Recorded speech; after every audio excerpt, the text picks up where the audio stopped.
किसान भाइयों और बहनों, मैं हूँ रितिका और मैं ओपी राठौर। हम दोनों की ओर से सभी श्रोताओं का स्वागत, अभिनंदन और सादर नमस्कार। हम एक बार फिर हाजिर हैं आपके मनपसंद और उपयोगी कार्यक्रम के साथ, जिसका नाम है आधुनिक कृषि चौपाल, विज्ञान से किसान तक।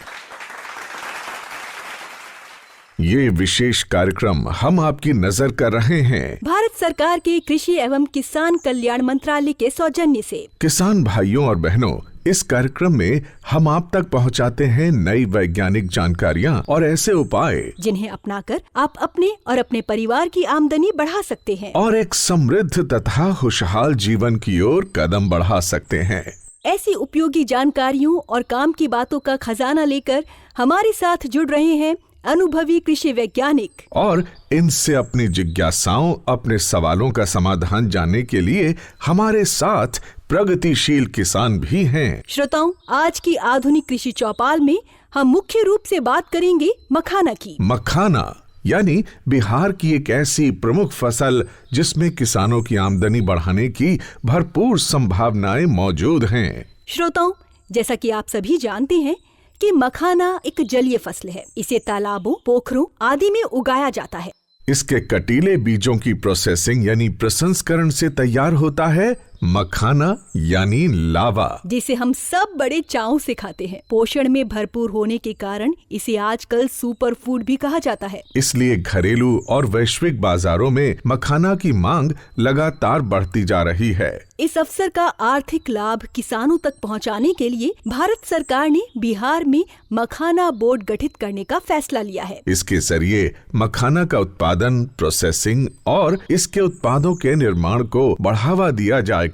साथ ही मखाना और इसके उत्पादों को घरेलू और वैश्विक बाजारों तक पहुंचाने के लिए मार्केटिंग में भी मदद की जाएगी। बिल्कुल। किसान भाइयों और बहनों, सबसे बड़ी बात ये है कि आपको मखाना की आधुनिक खेती और प्रोसेसिंग के लिए तकनीकी सहायता और प्रशिक्षण भी दिया जाएगा, और मखाना की खेती करने वालों के किसान उत्पादक संगठन यानी FPO बनाए जाएंगे। इससे किसानों का लाभ और आमदनी बढ़ेगी। आपको ये भी बता दें कि बिहार के दरभंगा में भारतीय कृषि अनुसंधान परिषद यानी ICAR का राष्ट्रीय मखाना अनुसंधान केंद्र कार्य कर रहा है, जहां मखाना की खेती से जुड़े लगभग सभी पहलुओं पर वैज्ञानिक अनुसंधान किया जाता है और उसके उपयोगी नतीजे किसानों तक पहुंचाए भी जाते हैं। किसान भाइयों और बहनों, हमारी आज की कृषि चौपाल में हमारे साथ जुड़ रहे हैं इसी राष्ट्रीय मखाना अनुसंधान केंद्र के अनेक वैज्ञानिक, जो हमें मखाना की खेती से जुड़े अनेक तकनीकी पहलुओं पर उपयोगी जानकारी देंगे। तो सबसे पहले बात करते हैं इसी केंद्र के वरिष्ठ वैज्ञानिक डॉक्टर मनोज कुमार से। डॉक्टर साहब, बिहार में ऐसा क्या खास है जिससे यहाँ मखाना की खेती खूब फलती फूलती है? मखाने का जितना भी उत्पादन होता है हमारे यहाँ, उसका करीब 85% उत्पादन बिहार में ही होता है और खासकर मिथिला के क्षेत्र में होता है। यहाँ की एक कहावत बहुत ही प्रचलित है कि पग पग पोखर माछ मखान, ये है मिथिला की पहचान। तो मखाना हमारे मिथिला की पहचान रही है और आज बड़े हर्ष का ये विषय है कि मिथिला के मखाना ने मिथिला क्षेत्र को पुनः विश्व के मानचित्र पर स्थापित कर दिया है। निश्चित तौर पर हमारी मिट्टी, यहाँ का जलवायु, इसमें वो सारे गुण हैं, उतनी अनुकूलता है जिसने मखाना की खेती को प्रोत्साहित किया है। हमारे यहाँ तालाबों की संख्या काफी ज्यादा है। परंपरागत तौर पर मखाने की खेती तालाबों में होती आ रही है। इसके अलावा आप देखें तो पानी की जो आनुपातिक उपलब्धता अन्य प्रांतों की तुलना में हमारे उत्तर बिहार के क्षेत्र में और मिथिला क्षेत्र में ज्यादा है। और इन सब चीजों के अलावा जो सबसे महत्वपूर्ण चीज है जो यहाँ सहायक है मखाना की खेती के लिए, वो है मिथिला के किसानों के पास, यहाँ के श्रमिकों के पास मखाना के उत्पादन और प्रसंस्करण के लिए जरूरी जो कौशल है, ये उनके पास है। डॉक्टर साहब, हमारे साथ एक किसान भाई हैं राम प्रसाद जी। इनका एक सवाल है आपसे। मखाना उत्पादन बढ़ोतरी में क्या नई तकनीकी बदलाव किए गए हैं जिससे हम लोगों को ज्यादा से ज्यादा मुनाफा हो सके? पहला जो सबसे महत्वपूर्ण तकनीक है जो विकसित की गई है हमारे राष्ट्रीय मखाना अनुसंधान केंद्र के द्वारा, वो है स्वर्ण वैदेही वैरायटी का विकसित होना। स्वर्ण वैदेही एक उच्च उत्पादन क्षमता वाली किस्म है जिसमें 28 से 30 क्विंटल प्रति हेक्टेयर उत्पादन की क्षमता है। परंपरागत तौर पर जब हम तालाब में मखाने की खेती करते थे तो हमारी जो उत्पादकता होती थी 14 से 16 क्विंटल प्रति हेक्टेयर होती थी, लेकिन हमारी जो किस्म है स्वर्ण वैदेही, अगर इसकी खेती आप करते हैं तो 28 से 30 क्विंटल प्रति हेक्टेयर तक आप उत्पादकता प्राप्त कर सकते हैं। इसके अलावा जो दूसरे बदलाव हुए हैं वो कि परंपरागत तौर पर जहां तालाबों में खेती होती आ रही थी, अब खेत पद्धति से इसकी खेती संभव हो पाई है। कम पानी में, 1 फीट पानी में, 1.5 फीट पानी में अब आप मखाने की खेती बहुत ही सुगमता पूर्वक कर सकते हैं। इसके अलावा आप देखें तो पौध संरक्षण की नई तकनीक, भूमि एवं जल संरक्षण की तकनीक, इसके अलावा पोषक तत्वों के प्रबंधन की तकनीक विकसित की गई है और इन सब चीजों के अलावा भारी संख्या में हमने किसानों को तकनीकी प्रशिक्षण भी दिया है। आप देखें तो पिछले 5 साल में 3000 से ज्यादा किसानों को हमने प्रशिक्षित किया है मखाना की खेती के लिए, मखाना के प्रसंस्करण के लिए और बाकी जो जरूरी तकनीकी सहयोग है वो हमने उनको प्रदान किया है। इन सबों के मद्देनजर हाल के समय में मखाना की खेती का तेजी से विस्तार हुआ है और साथ ही साथ आप जैसे जो अन्य किसान हैं मखाने की खेती में संलग्न हैं, उनकी आमदनी में भी आशातीत बढ़ोतरी हुई है। हमारे साथ हैं एक किसान, इनका भी एक सवाल है। सर, मेरा सवाल है कि मखाना उत्पादन बढ़ाने के लिए किन उन्नत किस्मों को चुन सकते हैं? इस अहम सवाल का जवाब लेते हैं डॉक्टर BR जेना जी से, जो राष्ट्रीय मखाना अनुसंधान केंद्र के वरिष्ठ वैज्ञानिक हैं। स्वर्णवैदेही जो मखाना का पहले वैरायटी है वो हमारे research centre, national research centre for makhana से 2006 में निकाला गया है। वो वैरायटी अच्छा वैरायटी है। उसका उत्पादन का जो क्षमता है वो 27 क्विंटल से लेकर 30 क्विंटल पर हेक्टेयर होता है और इसका जो प्रोटीन परसेंट है 8.0% से लेकर 8.5% तक प्रोटीन मिलता है। और इसके अलावा ये जो वैरायटी है इसमें कार्बोहाइड्रेट और जो मैग्नीशियम, कैल्शियम ये भी अच्छा मात्रा में पाया जाता है। ये वैरायटी अभी बिल्कुल जो फील्ड वाला जो मखाना का कल्टीवेशन होता है उसमें ज्यादा प्रयोग किया जाता है और ये वैरायटी ये बहुत लोकप्रिय है और ये वैरायटी को अगर अपनाएंगे तो आपका जो आमदनी है उसमें बढ़ोतरी होगा। और अब हमारे साथ जुड़ रहे हैं राष्ट्रीय मखाना अनुसंधान केंद्र के वरिष्ठ वैज्ञानिक डॉक्टर SM राउत जी। डॉक्टर साहब, क्या किसी जलाशय में मखाने की खेती के साथ मछली पालन भी किया जा सकता है? इससे किसानों को क्या फायदा होगा? लगभग बिहार में 8 लाख हेक्टेयर इतना एरिया वाटर लॉक कंडीशन में है और अभी तक हम लोगों ने 1 लाख हमारा कल्टीवेशन एरिया भी हम लोगों ने अचीव नहीं किया है। तो हमारे पास एकदम ह्यूज पोटेंशियल है कि हम उसमें मखाना भी कल्टीवेशन कर सकते हैं, मछली पालन भी कर सकते हैं और दोनों का भी समेकित खेती भी कर सकते हैं। इंटीग्रेटेड एक्वाकल्चर सिस्टम में देखा जाए तो गहराई के अनुसार हम मछली पालन कर सकते हैं और मछलियों का भी चयन कर सकते हैं, जैसे कि खेती पद्धति हो गई, तालाब पद्धति हो गई। बहुत सारे किसान जो है वो चोर में करते हैं, मौन में करते हैं, जिसकी गहराई लगभग 1 मीटर से लेकर 1.5 मीटर तक है। कुछ मछलियों की वैरायटी है कार्प कल्चर, जैसे रोहू हो गया, कटला हो गया, मिर्गल हो गया। इन वैरायटी का हम यूज कर सकते हैं मखाना के साथ। और कम जो गहराई वाली खेती पद्धति है मखाना की, वहाँ हम सिंगी है, मागुर है, ये वाली मछलियाँ हम ले सकते हैं। डॉक्टर मनोज, हाल ही में मखाना का व्यावसायिक महत्व बढ़ा है, लोकप्रियता बढ़ी है, तो आप मखाना उद्योग में कितना विकास, कितना विस्तार देख पा रहे हैं? मखाने में पाई जाने वाली पौष्टिकता, इसमें पाए जाने वाले औषधीय गुण, इन सबों के प्रति पूरी दुनिया में जैसे जैसे जागरूकता बढ़ रही है वैसे वैसे मखाना की मांग बहुत तेजी से वैश्विक स्तर पर बढ़ी है और साथ ही मखाने की कीमत भी बढ़ी है। तो मखाने की बढ़ती मांग वैश्विक स्तर पर और इसकी बढ़ती कीमत, इसने हमारे किसानों के लिए एक बहुत ही सुनहरा मौका प्रदान किया है। अभी आप देखें तो पिछले 5 साल में मखाने की खेती का विस्तार 15,000 हेक्टेयर या 13,000 हेक्टेयर में जहां मखाने की खेती होती थी, आज 35,000 हेक्टेयर से ज्यादा में मखाने की खेती हो रही है। किसानों की आमदनी आज से 5 साल पहले तक जहां मखाना की खेती से प्रति हेक्टेयर हम 45,000 या 50,000 की बात करते थे, आज मखाने की औसत खेती से भी किसानों की आमदनी 4 लाख से 5 लाख रुपए प्रति हेक्टेयर तक बहुत सुगमता से किसान प्राप्त कर पाते हैं। इसके अलावा आप देखें तो बहुत सारे नए किसान हैं, शिक्षित युवा हैं, जो मखाने की खेती की तरफ आकर्षित हो रहे हैं मखाने में आमदनी की संभावनाओं को देखते हुए। किसान भाइयों और बहनों, अब हम मखाना की खेती से थोड़ा आगे बढ़कर चलते हैं इसके मशीनीकरण और प्रोसेसिंग की ओर। हाँ, और मखाना की खेती में मशीनों के इस्तेमाल की जानकारी दे रही हैं राष्ट्रीय मखाना अनुसंधान केंद्र के निदेशक डॉक्टर नचिकेत कोतवाली वाले। पिछले 5 वर्षों में मखाना का उत्पादन का जो क्षेत्र है वो 3 गुना के आसपास बढ़ गया। ये क्यों बढ़ा? क्योंकि मशीनें थी और ये मशीनों के द्वारा जो है श्रम कम होता है, काम बड़ी तेजी से होता है, काम बड़ी अच्छाई से होता है और इसके साथ में जोखिमें होती है किसी काम को करने में, वो सारी जोखिमें कम हो जाती। अब जैसे मखाना से संबंधित यदि हम बात करें तो जो खेत है, खेत को तैयार करना, या तालाब है, तालाब में से गाद निकालना, या फिर मेड़ बनाना, इस तरह के बहुत सारे ऐसे कार्य है जिसमें बहुत ज्यादा लेबर की आवश्यकता होती है। लेकिन ये लेबर अब धीरे धीरे कम होते जा रहा है। अभी स्थिति ये है कि आने वाले कुछ समय में हमारे पास में उत्पादन करने वाले कम रहेंगे और खाने वाले ज्यादा रहेंगे। तो इसका मतलब ये है कि हमें यंत्रों के बगैर हमारा काम नहीं होगा। हमारे माननीय प्रधानमंत्री जी ने जो एक सपना देखा है 2047 तक हमारा देश विकसित भारत होगा, तो उस सपने में एक ध्येय भी है कि हमारी कृषि में 75% मशीनीकरण हो जाएगा और इसके लिए मशीनों की आवश्यकता, नए नए मशीन को इजाद करना और उनको किसानों तक पहुंचाना, इसके लिए भारतीय कृषि अनुसंधान परिषद और साथ में कृषि एवं किसान कल्याण मंत्रालय हम लोग मिलकर इसके लिए काम कर रहे हैं। डॉक्टर नचिकेत जी, हमारे किसान भाई महेश मिश्रा जी आपसे कुछ सवाल पूछना चाहते हैं।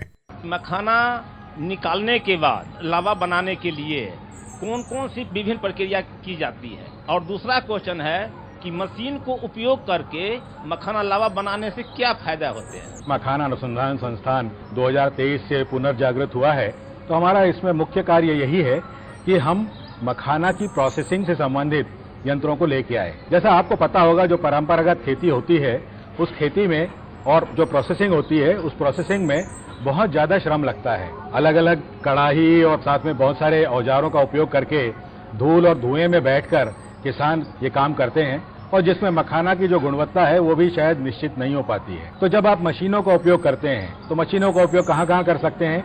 मशीनों का उपयोग आप कर सकते हैं मखाने की धुलाई में, सुखाने में, उसके बाद ग्रेडिंग में, ग्रेडिंग करने के बाद में उसकी जो प्राथमिक रोस्टिंग की जाती है, प्राइमरी रोस्टिंग करते हैं उसमें, उसके बाद रोस्टिंग और पॉपिंग करते हैं जिसमें मखाना फोड़ के लावा बनाया जाता है उसमें, फिर जो लावा बन गया उस लावा को जो ग्रेडिंग की जाती है इसमें, और पैकिंग में। तो ये सारे कार्यों के लिए हमारे पास में मशीनें उपलब्ध हैं और 2023 से जब से ये राष्ट्रीय मखाना अनुसंधान संस्थान फिर से कार्यशील हुआ है तो तब से हम लोगों ने यहाँ पर एक पूरा प्रोटोटाइप प्लांट है जिसमें ये सारे यंत्र लगे हुए हैं। एक जैसा लावा आएगा, पूरा गोल आएगा, कोई चपटा नहीं आएगा और साथ ही साथ में पूरी तरह से हाइजीनिक कंडीशन यानी कि स्वच्छता के साथ बनाया हुआ लावा है। तो जो एक्सपोर्ट करना चाहते हैं जो लोग, उनके लिए भी ये बहुत आवश्यक हो जाएगा कि पूरा मशीनीकरण करें जिससे कि कंटामिनेशन किसी तरह का ना हो। किसान भाइयों और बहनों, जैसा आप जानते हैं मखाना की खेती में तालाब की तैयारी बहुत महत्वपूर्ण है। इसमें मेहनत भी बहुत लगती है। तो क्या इसके लिए भी मशीनें मौजूद हैं? ये काम की बात बता रहे हैं राष्ट्रीय मखाना अनुसंधान केंद्र के वैज्ञानिक डॉक्टर सूर्यकांत कराटे। सबसे पहले बात किया जाए तो खेत की तैयारी करनी है तो मिट्टी की अच्छी तरह से तैयारी करनी पड़ेगी।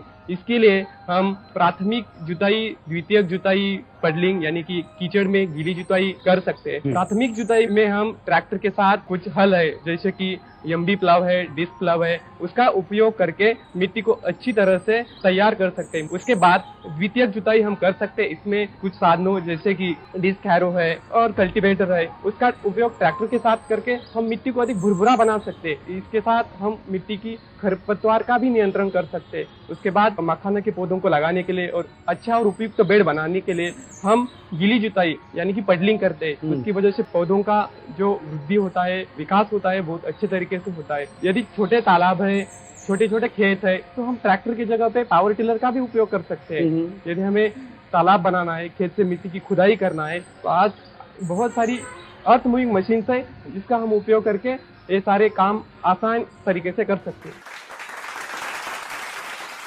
डॉक्टर साहब, इसी के साथ मखाना में जल प्रबंध के उपायों के बारे में भी बता दीजिए। अभी मखाना खेती के लिए जल की आपूर्ति करना बहुत ही जरूरी बात है। उसमें हम सेंट्रीफ्यूगल पंप का भी उपयोग कर सकते हैं, सबमर्सिबल पंप का भी उपयोग कर सकते हैं। यदि हमें पानी को उठाना है और वो तालाबों से और नहरों से उठाना है तो हम सेंट्रीफ्यूगल पंप का उपयोग कर सकते हैं। यदि हमें बोरवेल और ट्यूबवेल से पानी उठाना है तो हम सबमर्सिबल पंप का उपयोग कर सकते हैं। इसमें भी सिंगल स्टेज और मल्टी स्टेज पंप आते हैं, इसको हम अपने जरूरत के हिसाब से सिलेक्ट कर सकते हैं। आजकल नए तरीके से सौर ऊर्जा पंप भी आए हैं, जैसे कि हमारे भारत सरकार ने प्रधानमंत्री कुसुम योजना शुरू की है, उसके तहत किसानों को सौर पंप के इंस्टॉल करने के लिए मदद की जाती है। तो सौर पंप का भी उपयोग हम पानी को उठाने के लिए कर सकते हैं। तो मखाना की फसल के लिए बताया जाए तो इसके लिए स्वच्छ और मीठा जल चाहिए, यानी कि उसका पीएच और इलेक्ट्रिकल कंडक्टिविटी देखी जाए तो इसका पीएच लगभग न्यूट्रलिटी के आसपास मीन्स 6.5 से लेके 8 तक होना चाहिए। वही इलेक्ट्रिकल कंडक्टिविटी 0.5 डिजी साइमन पर मीटर के कम होनी चाहिए। उसको जांचने के लिए हम जो आजकल अवेलेबल है पीएच मीटर और इलेक्ट्रिकल कंडक्टिविटी मीटर, उसका इस्तेमाल कर सकते हैं। श्रोताओं, अन्य फसलों की तरह मखाना की फसलों को भी कीड़ों से नुकसान पहुंच सकता है। चूहे भी इसे नुकसान पहुंचाते हैं। तो इस नुकसान से कैसे बचा जाए, क्या उपाय किए जाएं? ये उपयोगी जानकारी दे रहे हैं राष्ट्रीय मखाना अनुसंधान केंद्र के वैज्ञानिक डॉक्टर विनोद कुमार पसला जी। जैसे अन्य फसलों में कीड़ा लगता है, हमारा मखाना के खेतों में कीड़ा का बहुत सारा नुकसान पहुंचा सकता है। खासकर देखा जाएगा तो हम नर्सरी स्टेज से लेकर फ्लावरिंग स्टेज तक ये नुकसान देखने के लिए ज्यादा मिलता है। जैसे कुछ कीड़ा है, जैसे उसका बुरा असर पड़ता है हमारा उपज में और उसका मखाना गुणवत्ता में। जैसे लाही, उसको माहू भी बोलते हैं। इसको जो नर्सरी स्टेज में दिसंबर से लेकर मार्च तक ये उसका प्रकोप मिलता है।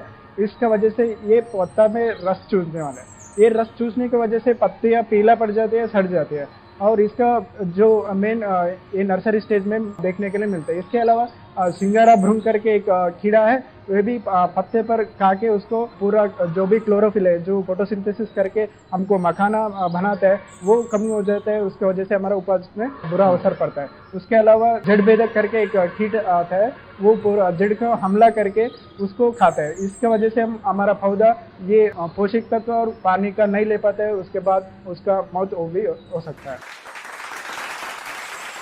किसान भाइयों और बहनों, अब हम थोड़ा आगे बढ़ते हैं और देखते हैं मखाना को एक उद्यम या एंटरप्राइज के रूप में। डॉक्टर विनोद जी हमारे एक मखाना उद्यमी अमरजीत साहनी जी आपसे पैकेजिंग के बारे में एक सवाल पूछना चाहते हैं। मखाना पॉप के लंबे समय तक भंडारण के लिए किस प्रकार की पैकेजिंग अच्छा रहेगा? जो पैकेजिंग मटेरियल जैसे होना चाहिए, जैसे मल्टी लेयर लैमिनेटेड पाउच। इसमें क्या होता है, डिफरेंट लेयर्स ऑफ पाउच होता है। ऊपर का हिस्सा पॉलीथिलीन का बना हुआ होता है, अंदर का एल्यूमिनियम फॉइल जैसे होता है, जिसका वजह से वो नमी नियंत्रित होता है और उसका कीड़ा की अटैक भी रोक सकता है। इसके वजह से हम लंबे समय तक स्टोर कर सकते हैं। इसके अलावा एक वैक्यूम सील है। वैक्यूम सील मतलब उसका पैकेट के अंदर से पूरा हवा निकल के हम मखाना स्टोर करते तो हम लंबा समय तक स्टोर कर सकते हैं।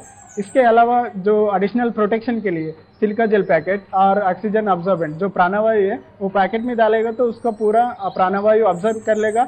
जब कीड़ा को प्राणवायु न मिलेगा वो उधर ही मर जाएगा, क्योंकि उसका लंबे समय तक हम भंडारण कर सकते हैं।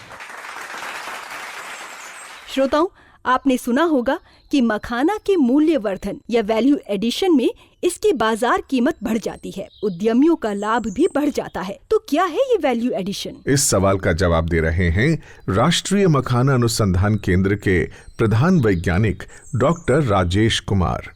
अगर हम केवल मखाना को पॉलिश कर देते हैं और सफेद रंग का ज्यादा दिखने लगता है तो उसकी वैल्यू 10% के करीब बढ़ जाती है और इतना ज्यादा पैसा मिलता है। फिर दूसरा आता है उसको अलग अलग साइजेस में ग्रेड करने का, जैसे कि हमें पता है 4 सूता प्लस, 5 सूता प्लस, 6 सूता प्लस। क्योंकि गुणवत्ता में कोई फर्क नहीं आता लेकिन देखने में अच्छा लगता है, तो इसलिए जो कस्टमर पे कर सकता है वो उसका ज्यादा पैसा देने को तैयार हो। तो केवल ग्रेडिंग करने से ही हम एक्सपोर्ट मार्केट में इसकी कीमत तकरीबन 2200-2300 रुपया किलो। तीसरा एस्पेक्ट आता है, अगर हम प्रोडक्ट के रूप में ले आए, के साथ और सारे मसाले मिलाए जाए, थोड़ा सा तेल मिलाया जाए, उसको पैक किया जाए और कंज्यूमर तक पहुंचते हैं, तो ये एक नए तरह का वैरायटी होती है, नया तरह का प्रोडक्ट है, मार्केट में अवेलेबल है।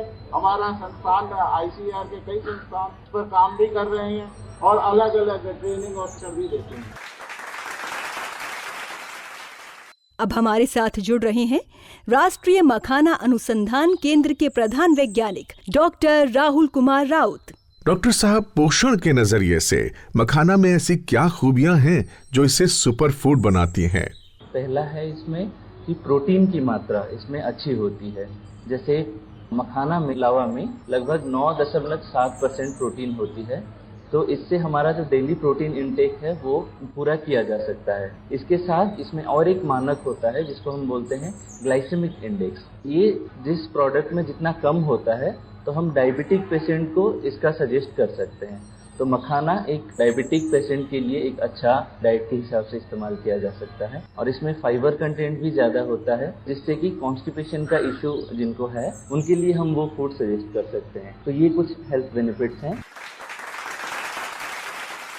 डॉक्टर राहुल, मखाना और इसके उत्पादों का लंबे समय तक भंडारण कैसे करेंगे? क्या उपाय करने चाहिए? मखाना कोई भी खाद्य उत्पाद जब होता है तो हमें ये ध्यान रखनी चाहिए कि उसकी गुणवत्ता और उसका जो शेल्फ लाइफ होता है, मतलब उसका क्वालिटी ज्यादा दिन तक बनी रहे, उसके लिए उसका सही से स्टोरेज होना जरूरी है। तो जहाँ पे हम उसको स्टोर कर रहे हैं तो वो जगह एक तो साफ सुथरी होनी चाहिए, वहाँ पे जैसे चूहा या कोई भी ऐसे कीड़े वगैरह का कॉन्टेमिनेशन ना हो। उसके साथ वो एक शुष्क जगह होनी चाहिए, क्योंकि नमी के वजह से भी खाद्य उत्पाद डैमेज होते हैं। तो जैसे मखाना की बात है, जो लावा होता है उसमें काफी मॉइस्चर कम रहता है, तो हमें ये भी इंश्योर करना चाहिए कि स्टोरेज के समय वो बाहर के नमी ना सोख ले, जिसकी वजह से वो क्रिस्पी नहीं रहता, नरम हो जाता है। तो उसके लिए अच्छे पैकेजिंग का इस्तेमाल कर सकते हैं, एयर टाइट पैकेज इस्तेमाल कर सकते हैं, उसको वैक्यूम पैकिंग भी कर सकते हैं जिसके उसका शेल्फ लाइफ भी बना रहे और उसकी ताजगी मेंटेन रहे। उसके साथ जो वैल्यू एडेड प्रोडक्ट्स बनते हैं तो उसका एक्सपायरी डेट के अंदर ही हमें उसको इस्तेमाल करना चाहिए। किसान भाइयों और बहनों, मखाना को एक सफल उद्यम के रूप में पहचान दिलाने वाले उद्यमी मनीष आनंद जी हमारे साथ हैं। आप इनसे सवाल पूछ सकते हैं। तो पहला सवाल पूछ रहे हैं किसान भाई बुटाई मुखिया जी। हम 25 तालाब मछली और एवं मखाना का काम कर रहा हूँ, साथ साथ लावा का भी काम कर रहा हूँ। हमसे सर से निवेदन ये है कि हम किसान उद्यमियों से क्या लाभ उठा सकता हूँ? किसान डायरेक्टली या तो उद्यम में आ जाएं तब तो वो भी उद्यमी हो जाएंगे तो कर सकते हैं, या अगर आप किसानी में ही रुक रहे हैं, जो उद्यमी है आपके आसपास, आपके जिला में हो, आपके राज्य में हो, जिसके साथ आपको टाई अप करना, आप कॉन्ट्रैक्ट फार्मिंग कर लीजिए।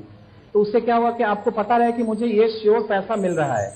एक तो ये तरीका है। दूसरा, आप तो मखाना इससे मिलना चाहिए कि इसका विदेशों में बहुत ज्यादा भारी मांग है ऑर्गेनिक मखाना के लिए, तो आप लोग ऑर्गेनिक खेती कीजिए तो आपको ज्यादा पैसे मिलेंगे। तीसरा क्या है, उद्यमी के साथ मिलकर ट्रेसेबिलिटी रिपोर्ट होता है। अगर सपोज कोई पैकेट यूएस में बिक रहा है या बॉम्बे या दिल्ली बिक रहा है तो पता होगा बायर को, कंज्यूमर को, कि वो किस खेत से बन के आया है, उसका वैल्यू चेन क्या है। तो इससे इसका एक फायदा हो जाता है। दूसरा, जो नए किसान आने वाले हैं जिनको पता नहीं, अभी फर्स्ट टाइम करेंगे, तो उनको ये नहीं पता है कि हम इसको बेचेंगे कहाँ पे। तो उस केस में भी अगर आप किसी उद्यमी से टच में रहते हैं तो आप उनके साथ कांटेक्ट कर सकते हैं। आपको हैंड होल्डिंग करके आपका जो बाय प्रोडक्ट है बता सकता है क्या करना है। दूसरा, अगर आप उनसे उद्यमी से टच में रहते हैं तो मार्केट में क्या आने वाला है, किसान को हो सकता है उसकी जानकारी नहीं हो। जब वो उपज बेच ले तब पता चलेगा ये तो हमने सस्ते में बेचा या हमने बहुत महंगे बेच दिया। श्रोताओ, अपने स्वास्थ्य लाभों के कारण मखाना का बाजार देश विदेश में फैल रहा है, मांग बढ़ रही है। इस बाजार के बारे में सही जानकारी देने के लिए हमारे साथ जुड़ रहे हैं राजीव रंजन झा जी, जो एक सफल उद्यमी हैं। सबसे पहले तो हम जहाँ पर बैठे हुए हैं इस रीजन को बोलते हैं मिथिलांचल। शरद पूर्णिमा का दिन होता है, उस दिन पूरा मिथिलांचल में सबसे ज्यादा कंजम्पशन एक दिन में, एक रात में होता है मखाना, उसको कोजगरा बोलते हैं। उसके बाद बिहार से सटे हुए राज्य जो हैं, बंगाल हैं, यूपी हैं, जहाँ पर होती है, देश की मैं बात कर रहा हूँ। इसके बाद अभी देखा गया है जो हमारे मेट्रोपॉलिटन सिटी मुंबई और दिल्ली, यहाँ पर भी मखाना यूज होने लगा है स्नैकिंग के रूप में। आगे चलते हैं, नया राज्य जो कुछ जुड़े हैं इसमें, उसमें गुजरात और साउथ के कुछ राज्य जुड़े हैं, वहाँ पे भी मखाना पहले से ज्यादा कंज्यूम होने लगा है। अब हम बात करते हैं अंतर्राष्ट्रीय बाजार की। तो अंतर्राष्ट्रीय बाजार में सबसे ज्यादा अगर कंजप्शन देखा गया है, यूएस सबसे ज्यादा कंज्यूम करते हैं, यूके हैं। तो इस तरह से देखा जाता है जो राष्ट्रीय और अंतर्राष्ट्रीय मार्केट दोनों ही 10 से 15% के एवरेज से बढ़ रहे हैं। मखाना बोर्ड के गठन को लेकर हमारे किसान भाइयों में काफी आशाएं हैं। इसका किसान भाइयों को क्या लाभ होगा, बता रहे हैं भारत सरकार के अपर आयुक्त प्रशांत अरमोरिकर जी। बजट सत्र 2025 में जो घोषणा हुई थी कि मखाना बोर्ड की स्थापना होनी है, उसके बाद ये जो कृषि चौपाल है, इसमें जो यह चर्चा है ये बहुत महत्वपूर्ण है। ये नीतिगत फैसले लेने में इसमें एक किसान और वैज्ञानिकों के बीच में जो चर्चा हुई है उसके माध्यम से भी नीतिगत फैसले लिए जाएंगे। दूसरी बात मैं आपको यह बताना चाहता हूं कि जलवायु परिवर्तन को ध्यान में रखते हुए मखाना में उत्पादकता बढ़ाने के लिए जो तकनीकी इंटरवेंशन की जरूरत है और इसके लिए बहुत सारे रिसर्च अनुसंधान की जरूरत है अभी, जिसके लिए ICAR को अनुसंधान की तरफ ध्यान देना होगा। और तीसरी महत्वपूर्ण बात, भारत सरकार की सारी योजनाएं ऐसी है कि जिसमें कृषि का उत्पादन कैसे बढ़े और किसानों की आय में वृद्धि कैसे हो, इस पर निरंतर चर्चा होती है और हमारे सारे जो कार्यक्रम है किसान कल्याण के इसी पर आधारित है। मैं आपको बता दूं कि भारत में 730 से ज्यादा जिलों में कृषि विज्ञान केंद्र भी है और एग्रीकल्चर टेक्नोलॉजी मैनेजमेंट एजेंसी आत्मा भी है।